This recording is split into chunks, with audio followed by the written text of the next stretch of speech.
our 24 cabins total, we lost 7. There were 25 villas. We lost 0 of those, and the lodge was not affected.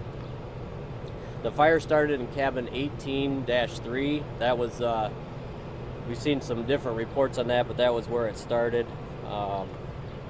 We had 61 fire departments here from 13 Mavis divisions handling the fire. I don't have the exact number, around 200 firefighters on the scene.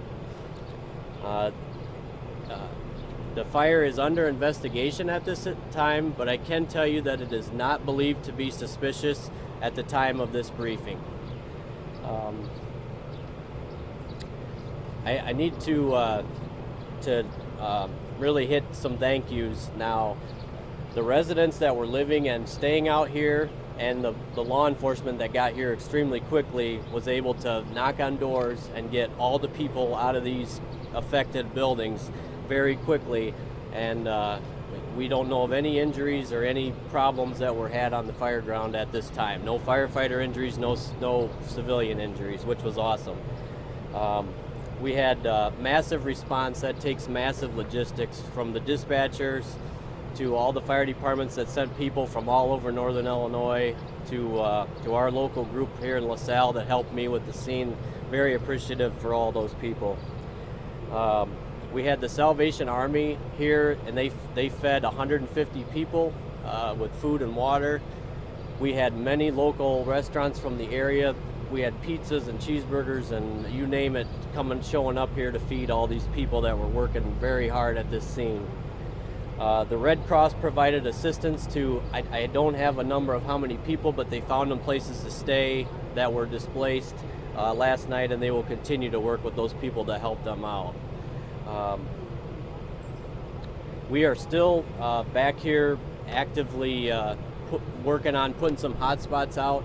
Those 7 buildings are all in piles in the basements, and we literally have to dig them apart to douse all the hot spots to put them out finally.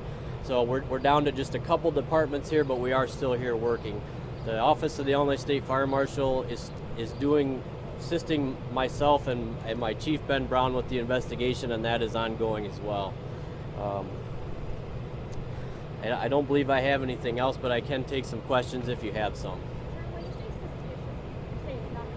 At the time of this briefing, it is not suspicious. It's under investigation still, but we do not believe it's suspicious right now. Does that mean you have an idea of where it started and how it started? I don't have that information right now. Can you talk a little bit more about the wind and just how that fed the flames and how tough it made the situation? So basically what happened, once that first building became fully involved with fire, it started throwing hot embers and ashes, and all the buildings that were burnt were directly north, downwind of where the fire started, and all those embers were landing on all the other buildings, and that's what caused so quickly to have all those on fire.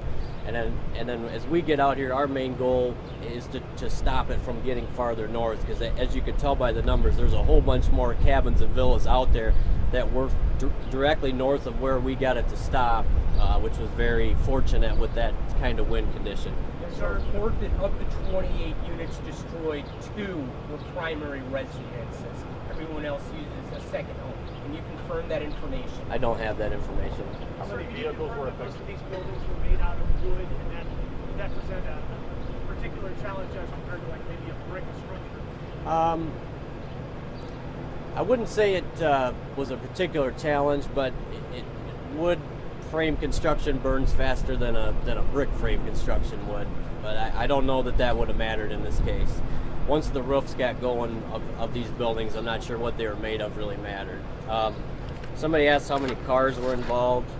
There was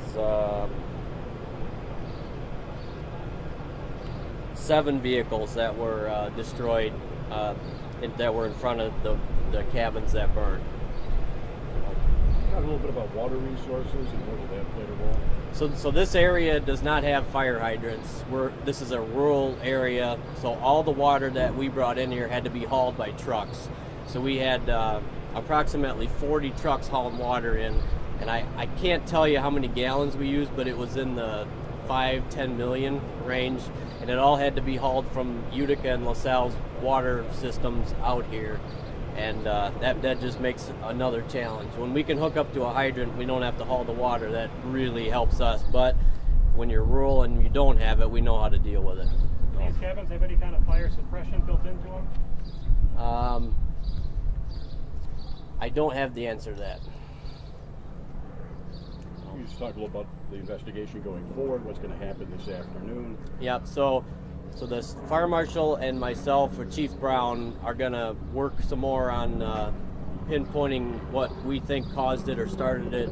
And once that investigation's done, then the Corn Belt Electric and the Ameren Gas has to do their work of getting all their systems shut off officially and then turn back on. And I don't have an ETA on that, but I know it's going to be a while before people will really be able to get back in there to the unaffected units.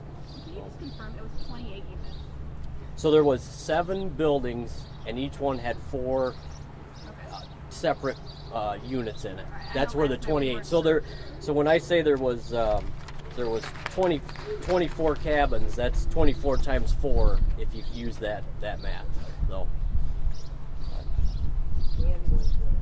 what's that? Yeah.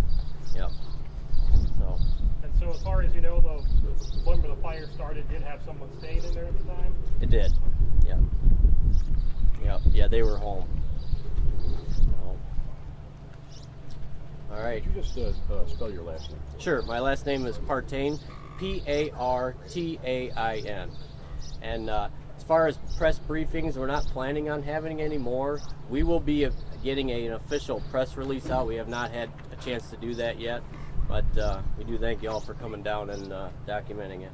So, thank you. Have a good day. Thank you.